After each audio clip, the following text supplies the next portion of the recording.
The high priest did not shout. He did not need to. Silence, when wielded correctly, could feel heavier than rage. Elira remained on her knees in the center of her chamber as the guards withdrew to the doorway. Torches burned brighter than usual. Their light flickered against stone like nervous breath. The high priest stepped closer. Slowly, his gaze never left her wrist. The broken circle mark glowed faintly beneath her skin. Not gold, not white, something deeper, something alive. "What have you done?" he repeated, this time softer, more dangerous. Elira rose to her feet. "I touched him." The words did not echo. They settled, heavy, irreversible. The high priest inhaled sharply. "That is not possible." "It is." His eyes flicked toward the floor as if expecting it to open beneath them. "And what did he give you?" "Nothing." She hesitated. "Everything." The tremor came then. Not subtle, not polite. The entire chamber shuddered violently. Candles toppled. Stone dust fell from the ceiling. The high priest staggered. For a fraction of a second, fear cracked his composure. He masked it quickly, but Elira saw it. "You will come with me," he said. Not a request. They escorted her through corridors she had never walked before. Downward, past carved arches depicting salvation and victory, past murals of radiant gods standing triumphant over shadowed ruin. How ironic. The lower vault doors stood open. Massive iron hinges groaned as they descended. The air grew colder, then warmer, then charged, as if lightning lingered invisibly beneath the stone. She felt him immediately. Vaelor, awake, alert, watching. They stopped before a circular chamber carved deep beneath the temple. Runes pulsed faintly along the walls. In the center of the floor, a massive sigil identical to the mark on her wrist, only larger, older, cracked. The high priest turned to her. "This is where the ritual occurs." Elira's heart tightened. She had imagined a sanctified altar, golden light, divine blessing. Not this, not a prison floor etched in chains. "You were brought here as an infant," he continued. "You have always belonged to this chamber." Belonged. The word scraped against her spine. The sigil flared suddenly. A pulse of light shot upward. Elira gasped. Her wrist burned violently. She clutched it. The mark glowed brighter in response to the floor. Linked. Not chosen. Linked. The high priest saw it too. His expression shifted from certainty to calculation. "You have accelerated the seal." "Yes." "You endangered the kingdom." "Yes." The honesty startled even her. Another tremor ripped through the chamber.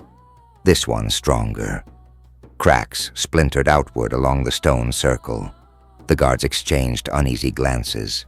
The high priest's voice hardened. "You will not see him again." The air changed instantly. Vaelor felt that. Deep below, the fracture flared violently. Stone groaned. Elira lifted her chin. "You cannot stop me." The high priest stepped closer. "You misunderstand your position." "No," she said quietly. "For the first time, I understand it perfectly." The sigil erupted. A surge of energy burst from the floor and struck her directly. She cried out, but did not fall. The mark on her wrist absorbed the pulse. Golden veins of light traced briefly up her arm before fading. The high priest stared. A murmur spread among the guards. "She is stabilizing it," one whispered. "No," another corrected. "She is sinking with it." The high priest's jaw tightened. He approached the edge of the circle. "Do you feel him?" he asked. Elira closed her eyes. Yes, she felt Vaelor. Not as a whisper, not as a voice, as presence, strong, steady, closer than before. "Yes," she breathed. "And does he command you?" She opened her eyes. "No."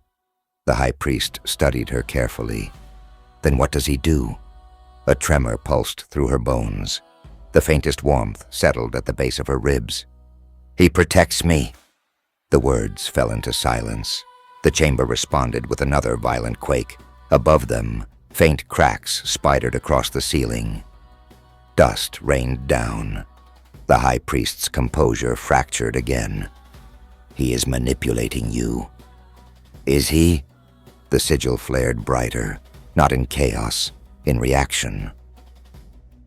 Far below, Vaelor felt the pressure intensifying. The priests were forcing energy downward, reinforcing the seal, strengthening chains. He pressed his palm against the barrier. The fracture widened another inch. Their touch had changed everything. He could feel her now. Not distant, not separate, linked. The connection pulsed between them like a heartbeat. They were no longer divided by silence. They were divided by structure, and structure could break. "Back in the vault." The high priest stepped inside the circle. The guards hesitated. "You risk collapse," one warned. He ignored them. He stood directly before Elira. "If you refuse the ritual," he said calmly, "this temple will fall." "If I accept it," she replied, "I die." "You were raised for sacrifice, and he was raised for ruin." The words struck harder than she expected. The high priest stared at her. "You think him a victim." "I think him honest." The sigil beneath them cracked audibly. A jagged line split across its surface. Gasps echoed in the chamber. The high priest stepped back immediately. "Seal the outer doors," he ordered sharply. "Now!" The guards rushed upward. The chamber darkened. Torches flickered erratically. Elira stood alone within the cracked sigil. The warmth in her veins deepened. Vaelor's voice brushed her mind. "They are afraid. So are you." A pause. "Yes." Another tremor surged violently. A chunk of stone fell from the ceiling. The seal was destabilizing faster than anyone expected. "What happens if it breaks fully?" she whispered. His answer came without hesitation. "Everything changes. Not destruction, not apocalypse. Change." The difference mattered. Footsteps thundered again above. The high priest returned to the edge of the circle. His face was pale now, not with age, with realization. "You are no longer merely compatible," he said quietly. "You are resonant." The word echoed strangely. "What does that mean?" she asked. He looked at the cracking sigil. "It means if he rises." His gaze returned to her glowing wrist. "He will rise through you." Silence swallowed the chamber. The connection between her and Vaelor pulsed violently in response. Not possession, not control. Fusion. The idea terrified her and thrilled her. The tremor that followed was the strongest yet. The entire vault shook. Above them, distant screams echoed. The temple was feeling it now. The kingdom would feel it soon. The high priest whispered a final command. "Prepare the ritual early." Elira's heart stopped. They would not wait. They would sacrifice her before the seal failed entirely. Deep below, Vaelor felt the decision. His shadow darkened. The fracture burned brighter, and for the first time, he began to push back.